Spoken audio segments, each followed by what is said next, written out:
साथियों नमस्कार। अभी हमारे सनातनी समाज के लिए बहुत बड़ा खतरनाक समाचार आया है।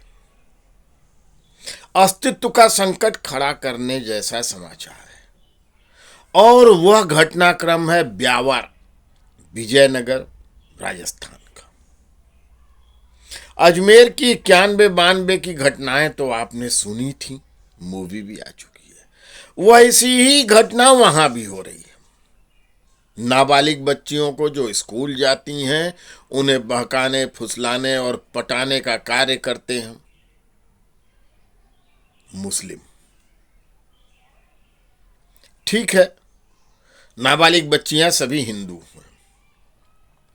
उसके बाद उसमें से कोई एक अगर फंस गई तो उसका दैहिक शोषण होता है, बलात्कार होता है, वीडियो बनता है, उसके जरिए और लड़कियों को बुलाने का प्रयास होता है और ब्लैकमेल करके कहा जाता है कि बुलाओ।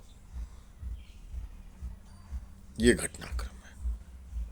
अपराध, फिर धर्मांतरण का भी प्रयास होता है। पहचान छिपाने का भी आरोप लग रहा है लड़कों का। यह समस्या है। ये किसी ब्यावर, विजयनगर, राजस्थान में ही नहीं, सभी जगह ये समस्याएं आ रही हैं। ग्रूमिंग गैंग लंदन में है।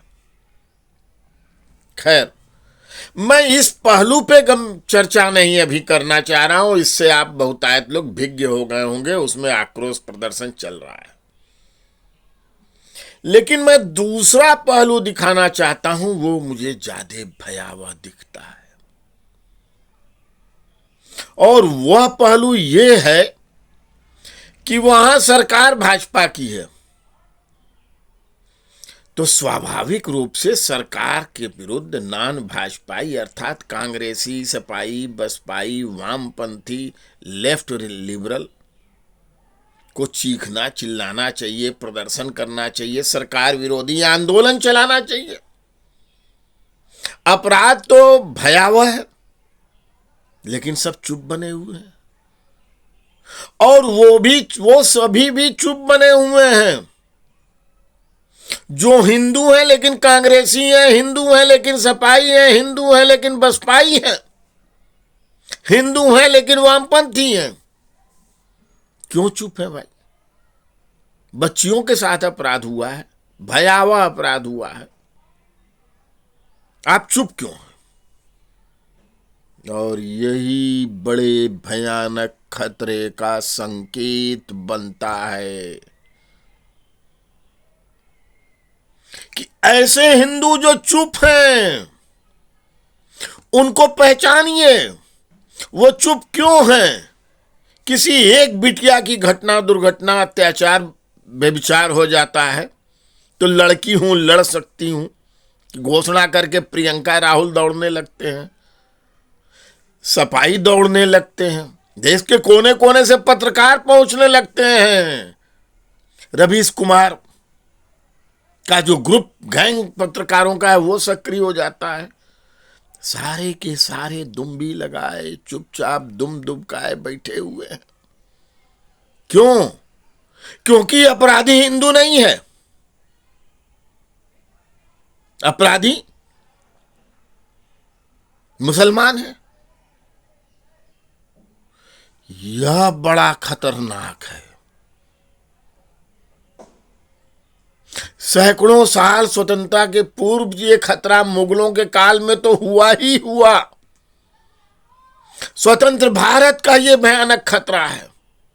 डायरेक्ट एक्शन डे में भी यही किया कांग्रेस ने, वामपंथ ने।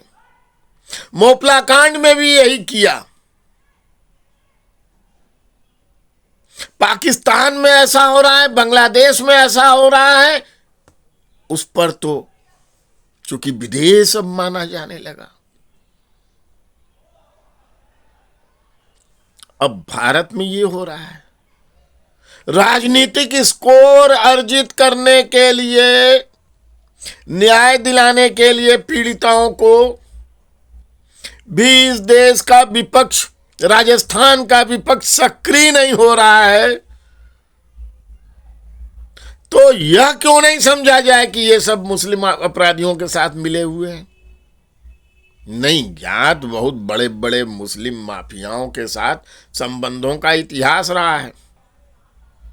सलाउद्दीन से राजद की लालू यादव का था, अतीक और मुख्तार से सपा का था।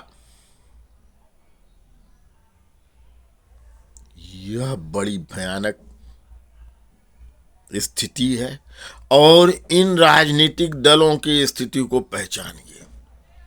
यह हिंदुओं की समस्या पर, हिंदुओं के साथ हुए अपराध पर, हिंदुओं के प्रति उत्पन्न हुए संकट के लिए कभी नहीं बोलेंगे यदि उसका कारक गैर हिंदू है। और यह इस देश के लिए भयानक इसलिए बहुत ज्यादा है क्योंकि भाजपा को मिलने वाला वोट केवल 40 से 50% है। शेष वोट हिंदुओं का मिलता है इन्हीं दलों को, उन हिंदुओं को भी जो कांग्रेस, सपा, बसपा या वामपंथियों को वोट देते हैं, उनको भी बहुत गंभीरता से विचार करना होगा।